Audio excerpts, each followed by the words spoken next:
ہم سورہ فاتحہ میں پڑھ چکے ہیں، رب کا مطلب ہے پالنے والا۔ تو اب جب ان الفاظ کو ان کے ساتھ ملائیں گے تو اب آپ کو یہ لفظ سمجھ آئیں گے کہ یہ لفظ کیا ہے۔ تو اب ہم اگر اشاروں کے ساتھ پڑھیں تو ہم اس طرح کریں گے، ربہ، ربہم، ربکا، ربی، ربکم، ربنا۔ ربہ اس کا رب، ربہم ان ربہ سب کا رب، ربو کا آپ کا رب، ربی میرا رب، ربکم آپ سب کا رب، ربنا ہمارا رب۔ ٹھیک ہے، اب ان کی کچھ سینس بن رہی ہے ان الفاظ کی؟ تو اب ہم سارے مل کر پڑھتے ہیں، میرے پیچھے پیچھے پڑھیے، ربہ ربہ اس کا رب، اس کا رب، اس کا رب، ربہم ان سب کا رب، ربہ سب کا رب، ہم سب کا رب، ربو کا آپ کا رب، ربہ کا رب کا آپ سب کا رب، ربی میرا رب، ربی میرا رب، ربکم آپ سب کا رب، آپ سب کا رب، ربنا ہمارا رب، ربنا ہمارا ہمارا رب، رب، ربہ ربہم، ربہ ربہم، ربو کا ربی، ربہ کا ربی، ربکم ربنا، ربکم ربنا، ربہ ربہم، ربو کا ربی، ربکم ربنا۔ ربہ ربکم ربی۔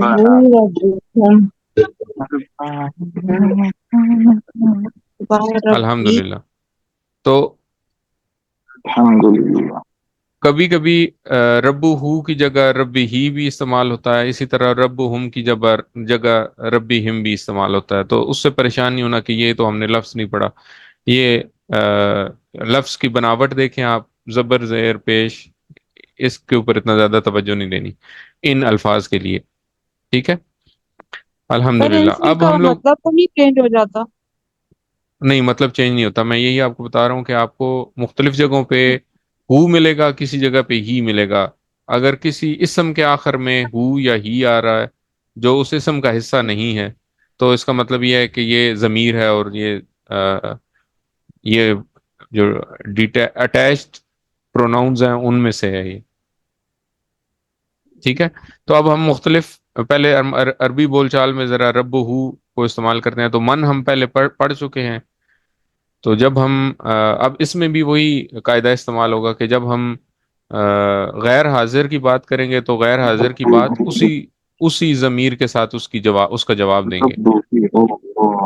تو ہم جب پڑھیں گے، جب سوال پوچھا جائے گا من ربہ، تو اس کا جواب ہوگا ربہ اللہ، ربہ اللہ، تو اس کو آسانی کے لیے ربہ اللہ۔ من ربہم، ربہم اللہ، تو ربہم اللہ۔ رب اللہ، اچھا، جب ہم آپس میں بات کرتے ہیں تو ہم جیسے ہم پہلے کرتے تھے کہ ہم انتا کا جواب انا سے دیتے تھے اور انتم کا جواب نحنو سے دیتے تھے، تو اسی طرح یہاں پہ بھی اسی طرح ہوگا۔ من ربو کا، ربی اللہ، ربی اللہ، تو اس کو جب جوڑ ربی کے پڑھیں گے اللہ، تو ربی اللہ۔ من ربکم، ربنا ربی اللہ، ربنا اللہ، ٹھیک ہے۔ تو من ربہ، اشاروں کے ساتھ، من ربہ ربہ اللہ، اللہ، من ربہم ربہم اللہ، ربہم اللہ، من ربکا ربی اللہ، ربی اللہ، من ربکم ربنا اللہ، ربنا اللہ۔ الحمدللہ۔ اچھا، اسی طرح کچھ اور اسم کے ساتھ بھی ان کو ملا کے پڑھ سکتے ہیں، جیسے ہم اگر ان کو، یہ جو سارے الفاظ ہیں ان کو دین لفظ ہے، دین، دین بھی آج ہم نے پڑھا، تو دین کے ساتھ جب ملائیں گے تو یہ بھی اسی طرح دیکھیں یہ ضمائر کس طرح کیا بنیں گے، دین و ہو اس کا دین، دین و ہم ان سب کا دین، دین و کا آپ کا دین، دینی میرا دین، دینکم آپ سب کا دین، دیننا ہمارا دین۔ اچھا، اس میں آپ نے یہ ذہن میں رکھنا ہے کہ یہ اشارے دائیں ہاتھ سے ہو رہے ہیں۔ دائیں ہاتھ سے جب اشارہ ہوتا ہے تو اس کا کیا مطلب ہوتا ہے؟ مذکر کے لیے ہے. تو یہ سارے یہ سارے ضمائر جو ہیں یہ مذکر کے لیے. دینہو اس مرد کا دین، دینہم ان سب مردوں کا دین، دینو کا آپ مرد کا دین، دینی میں مرد میرا دین، دینکم آپ سب مردوں کا دین، دیننا ہم سب مردوں کا دین. ٹھیک ہے. دینہو دینہم، دینو کا دینی، دینکم دیننا. دوبارہ پڑھیے میرے ساتھ مل کے اشاروں کے ساتھ، اپنے اپنے جگہ پہ اشارے کریں. دینہو دینہو دینہم، دینہم دینو کا دینکا دینی، کا دینی دینکم دیننا. دینکم دیننا دینہو دینہم دینکم دیننا دینہم دینہم دینو کا دینکا دینی، دینکا دینی دینکم دیننا. دینکم دیننا. دینکم دیننا. الحمدللہ. اب ہم اس کو استعمال کریں تو ہم ایک نیا لفظ سیکھتے ہیں ما. ما ایک حرف ہے، حرف بھی ہے اور سوالیہ لفظ بھی ہے. تو سوالیہ جب لفظ کے طور پہ استعمال ہوتا ہے تو اس کا مطلب ہوتا ہے کیا. تو اب ہم اس میں نئے جملے سیکھتے ہیں انشاءاللہ.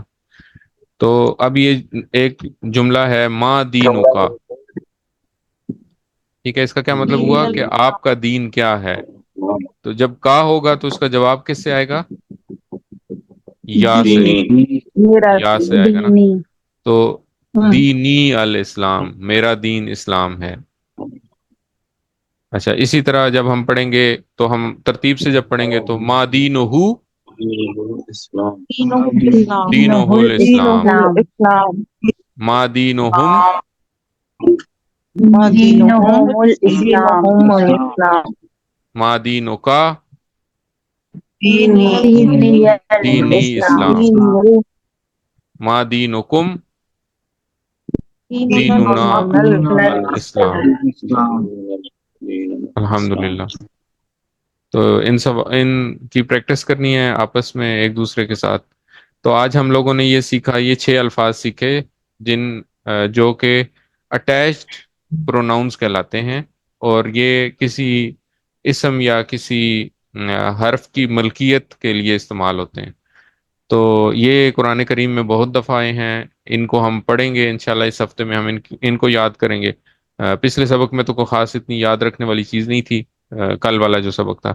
تو اس سبق میں یہ یاد کرنے والی چیز ہے. انشاءاللہ یہ ہم یاد کریں گے اور قرآن کریم کے الفاظ، قرآن کریم کے صفحوں میں ان لفظوں کو ڈھونڈیں گے اور پھر گروپ پہ شیئر کریں. یہ بڑی اچھی ایکٹیویٹی ہوتی ہے کہ گروپ پہ شیئر کریں کہ میں نے اس صفحے میں ڈھونڈے اور مجھے یہ کتنے الفاظ ملے انشاءاللہ. اچھا، اب 4 اور اسم بتائے گئے ہیں. تو ان 4 اسموں کے ساتھ بھی ہم یہ جتنے بھی اسم ہوں گے، کوئی بھی آپ اسم لے لیں اور اسم کے ساتھ ان کی پریکٹس کر سکتے ہیں. تو یہ اسم ہیں، ان کے ساتھ اگر پریکٹس کرنا چاہیں تو کر سکتے ہیں انشاءاللہ. تو اگر ہم ان کے ساتھ کریں تو یہ اس طرح کچھ بنیں گے: کتابو کا کتابی، کلمو کا کلمی، ساعتو کا ساعتی، جوالو کا جوالی. جوال کیا ہے؟ موبائل کو کہتے ہیں. ماشاءاللہ. تو بس ہمارا جو سبق تھا وہ تو تقریباً ختم ہو گیا. باقی وہ آپ کے لیے یاد دہانی ہے. پاکٹ بک میں سے چیزوں کو ووکیبلری اپنی امپروو کریں. نقطہ تعلیم آج کا بڑا انٹرسٹنگ ہے. ہمارے دماغ میں ہم نے پڑھا تھا کہ کروڑوں خلیے ہیں. اب وہ خلیے کیسے کام کرتے ہیں؟ بینگ ڈاکٹرز ہمیں پتہ ہے کہ وہ کوئی میموری ریٹین کرتے ہیں یا لیکن یہ نہیں، ایسا نہیں ہے کہ ایک خلیے میں ایک بات محفوظ ہوتی ہے. تو کروڑوں خلیے ہیں تو ہم کروڑوں باتیں، جتنے خلیے ہیں اتنی باتیں یاد کر سکتے ہیں. یہ کمپیوٹر کی میموری کی طرح نہیں یہ کام کرتے کہ میموری اتنی ہے اور اس میں اتنے بائٹس ہیں اور اتنے ہر بائٹ میں ایک ایک چیز سیو ہو جائے. بلکہ ہمارا جو دماغ ہے وہ مختلف چیزیں جوڑتا ہے اور پھر ان چیزوں کو یاد رکھ کے تو وہ اس چیز کو، اس لفظ کو یاد کرنے کی کوشش کرتا ہے. مثال کے طور پہ ایک لفظ ہم لیتے ہیں فیل. اب فیل جو ہے وہ ہاتھی کو کہتے ہیں. ٹھیک ہے. اب کسی بندے نے اگر ہاتھی دیکھا نہ ہو تو اس کو یہ بات یاد رکھنی بڑی مشکل ہوگی کہ فیل کا کیا مطلب ہے. ٹھیک ہے. لیکن اگر کسی آدمی نے ہاتھی دیکھا ہو، پھر اس کی ہاتھی کی آواز بھی سنی ہوئی ہو، پھر اس کو وہ ہاتھی کا لفظ جو ہے وہ لکھنا بھی آتا ہو، ہاتھی کے لفظ کے سپیلنگ بھی آتے ہوں، ٹھیک ہے، پھر اس نے ہاتھی کی شیپ بھی دیکھی ہوئی ہو، پھر اس کے ساتھ اس کی کوئی ہاتھی کے ساتھ کوئی یاد بھی وابستہ ہو، جیسے مثال کے طور پہ ہم چڑیا گھر گئے تھے، وہاں پہ ہم نے ایک ہاتھی دیکھا تھا، تو ایک کوئی میموری اس کی اس کے ساتھ جڑی ہوئی ہو، اور اس نے کوئی سٹوری بھی سنی ہو، جیسے مثال کے طور پہ اس نے سٹوری سنی ہو کہ جی ہاتھیوں کا قافلہ لے کے ایک بادشاہ جو تھا اس نے خانہ کعبہ کے اوپر حملہ کرنے کی کوشش کی تھی، اور وہاں پہ جب وہ وہاں پہ پھر اس کو اللہ تعالیٰ نے اللہ تعالیٰ نے اسے اس کا برا انجام جو تھا وہ ہوا تھا، اور اس کو اللہ تعالیٰ نے قرآن کریم میں ایک صورت میں بتایا ہے. تو جب یہ ساری چیزیں، اور پھر کبھی اس نے ہاتھی کی اسمیل بھی کی ہو، یعنی کہ ہاتھی کے پنجرے کے پاس گیا ہوگا تو ظاہر اسمیل بھی اس کو کیا ہوگا، تو یہ ساری چیزیں جب مل جائیں گی نا تو پھر اس کو یہ یاد رہے گا کہ فیل کا مطلب کیا تھا، ہاتھی. تو اب چونکہ ہم ہاتھی کو ہم تو جانتے ہیں، اس لیے یہ ہمارے لیے مثال آسان ہے، لیکن یہی مثال اگر ہم کسی اور ایسے جیسے آج کل مختلف نئے قسم کے جاندار آ رہے ہوتے ہیں، کہیں یوٹیوب پہ یا فیس بک یوز کرتے ہوئے کوئی چیز سامنے آ جاتی ہے، تو وہ ہمیں یاد نہیں رہے گی. کیوں؟ کیونکہ اس کے بارے میں ہمارے دماغ میں اتنی بجلیاں نہیں چمکی، اتنے نیورونز ایکٹیویٹ نہیں ہوئے جتنے ہاتھی کے بارے میں ہوئے ہیں. تو ہاتھی ہمارے لیے یاد کرنا آسان ہوگا. تو اس طرح یہ بیسیکلی جو اس سٹوری کا یا یہ جو بات ہے، اس کا جو اینڈ ریزلٹ ہے وہ یہ ہے کہ ٹی پی آئی میں یہ جو 7 چیزیں ہم استعمال کرتے ہیں، یہ 7 چیزیں جو ہیں، یہ جب ہم استعمال کریں گے تو ہم ہر لفظ کو مختلف چیزوں، مختلف طریقوں سے یاد کرنے کی کوشش کریں گے. تو اگر ہم ایک لفظ ہے اس کی آواز سنیں تو ہمیں ایک چیز یاد رہے گی، اگر ہم اس کو دیکھیں گے تو دوسری چیز یاد رہے گی، اگر ہم اس کو سنیں گے تو تیسری چیز یاد رہے گی، اگر ہم اس کو سوچیں گے تو چوتھی چیز یاد رہے گی، چوتھی اس کی میموری ڈیولپ ہوگی، اگر ہم اس کو لکھیں گے اپنے ہاتھوں سے تو یہ ایک اور پوائنٹ ہمارے اس میں جائے گا. اور پھر ہم جب ریوائز کریں گے آپس میں مل کے، جب ایک دوسرے سے ریوائز کریں گے تو اس سے اس کا جو 5واں ہے وہ امپیکٹ وہ جائے گا. اور اسی طرح جب ہم کسی اور کو بتائیں گے، کسی اور کو بتائیں گے تو اس سے چھٹا جائے گا، اور پھر جب ہم اس کو ریوائز کریں گے، دوبارہ پڑھیں گے تو 7واں. تو اس طرح ٹی پی آئی کے 7 کمپوننٹس استعمال کر کے ہم چیزوں کو یاد رکھیں گے تو ہمارے لیے ہماری وہ جو چیزیں ہیں وہ لانگ ٹرم میموری میں جا کے سیو ہو جائیں گی، اور ان کو ریکال کرنا ہمارے لیے آسان ہوگا انشاءاللہ. تو اس طرح ہم یہ جو الفاظ ہیں ان کو مختلف اسموں کے ساتھ ملا کے یہ 6 الفاظ جو ہیں وہ پڑھیں گے تو ہمارا جو قرآن کریم کا جو یہ جو 10,000 الفاظ ہیں ان کو سمجھنے میں ہمیں آسانی ہوگی انشاءاللہ. تو اس طرح ہمارا آج کا سبق ختم ہوا الحمدللہ. سبق نمبر 3 کے اختتام پہ ہم نے 33 الفاظ سیکھ لیے ہیں جو قرآن کریم میں 12,000 سے زائد بار آئے ہیں. ہمارا جو اس کورس کا ٹارگٹ ہے وہ 42,000 الفاظ سیکھنے ہیں ہم لوگوں نے. تو ہم تقریباً 12,000 الفاظ سیکھ چکے ہیں الحمدللہ. اور قرآن کریم کے ٹوٹل الفاظ جو ہیں وہ 78,000 ہیں، جو کہ ریپیٹ ہوتے ہوئے اگر ہم ریپیٹیشن نکال دیں تو 4,500 الفاظ رہ جاتے ہیں. تو اس سبق میں ہم نے 232 الفاظ سیکھنے ہیں، جن میں سے ہم نے تیسرے سبق کے اختتام پہ 33 الفاظ سیکھ لیے ہیں. ابھی ہم نے 200 الفاظ اور سیکھنے ہیں، تو ہمارا یہ جو ٹارگٹ ہے 40,000 کا یا 50% سے زائد الفاظ کا وہ انشاءاللہ میٹ ہو جائے گا انشاءاللہ. 7 ہوم ورک ہیں، 2 تلاوت کے، 2 پڑھنے کے، ایک اس کورس کا لفظی ترجمہ اور قواعد کو MP3 سے سنیں، یا اس کی جو پاور پوائنٹ کی پریزنٹیشن شیئر کی جاتی ہیں ان کو پڑھیں. اپنے ساتھیوں سے کورس کی باتیں کریں اور نماز میں مختلف صورتوں کی تلاوت کریں.